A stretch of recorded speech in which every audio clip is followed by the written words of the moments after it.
Universitas Patimura sebagai institusi layanan perguruan tinggi di bawah naungan Kementerian Pendidikan, Kebudayaan, Riset, dan Teknologi Kemendikbudristek ini diberikan kewenangan untuk menetapkan uang kuliah tunggal UKT. UKT sendiri merupakan besaran biaya yang dikeluarkan oleh mahasiswa per semester sesuai dengan program studi masing-masing. Pada konferensi pers yang berlangsung di ruang media center Rektorat Unpati pada Jumat 19 Juli pekan lalu. Pada konferensi pers itu, Wakil Rektor Bidang Akademik Profesor Dr. Domingus Male mengatakan, pada awal penetapan UKT Unpati tahun 2024 telah menyesuaikan dengan peraturan Kemendikbudristek nomor 2 tahun 2024 tentang biaya operasional perguruan tinggi yang sempat mengalami kenaikan UKT. UKT itu kita sudah tetapkan. Kita tetapkan memang berdasarkan peraturan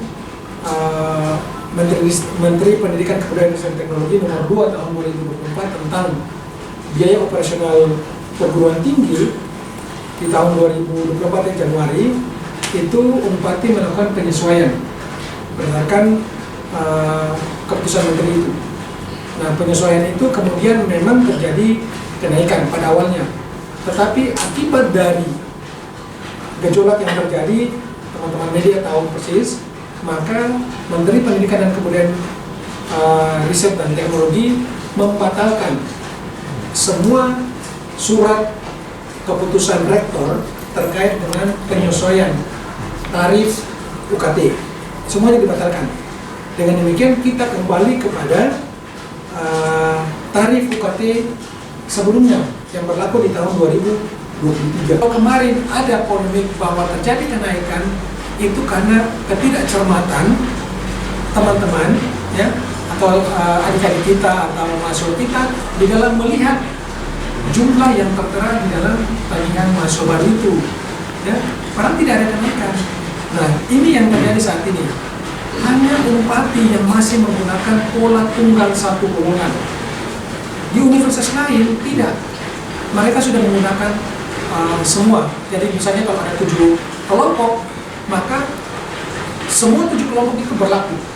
Nah, sebagai informasi tambahan bahwa memang di dalam ketentuan itu ada kelompok 1 dan 2 yang wajib minimal 20%. Dan itu Unpati sudah lakukan.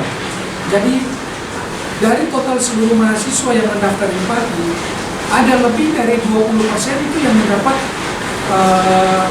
keringanan UKT, ya, keringanan UKT.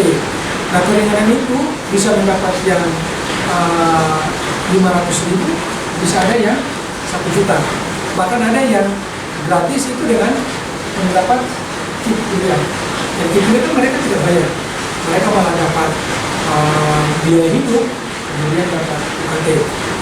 Nah, selanjutnya terkait dengan informasi ada SPP yang sudah dibayarkan, yang SPP kenaikan, ya, setelah ini mekanisme pembayarannya, karena kami mengakui itu bahwa sebelum peraturan itu dicabut oleh Menteri, maka kita masih tetap menggunakan keputusan rektor yang menyesuaikan UKT. Nah, tetapi setelah terjadi pembayaran, kemudian SK-nya dibatalkan, berarti ini kan sudah terjadi pembayaran ini. Jadi untuk pembayaran pengembalian sisa selisihnya itu akan dilakukan dengan mekanisme pembayaran sisa UKT. Jadi nanti semester 2 atau semester berikut, yang tadi ini kan misalnya diperkirakan kemarin itu kan 17 juta, berarti ada kelebihan 2,5 juta, ya kan? 2,5 juta. Nah, 2,5 juta ini nanti diperhitungkan ketika membayar SPP semester 2. Jadi akan dikurangi. Jadi dia akan hanya membayar sebenarnya 12 juta. Tidak lagi 14,5 juta, tapi 12 juta. Jadi uangnya tetap akan dikembalikan. Karena memang untuk mengembalikan istilah sisanya saat ini itu akan mengalami kesulitan karena proses keuangan yang cukup rumit, sehingga kebijakan yang ditempuh yang ditawarkan juga oleh Pak Dirjen itu salah satunya adalah bisa mengembalikan atau bisa memperhitungkan pada saat semester berikut.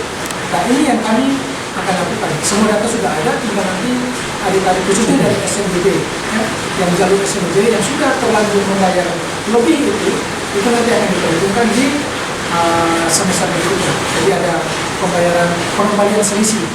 Jadi mereka hanya membayar sisa dari kelebihan yang mereka bayarkan di jalur pada saat membayar SPBB. Jadi intinya bahwa tidak ada terjadi kenaikan SPP, tidak ada. Warek 1 Unpati ini menegaskan tidak ada kenaikan iuran UKT. Dirinya juga mengatakan jika ada mahasiswa yang tidak mampu membayar bisa mengajukan permohonan kepada fakultas dan diteruskan kepada universitas. Devi Alfiani melaporkan.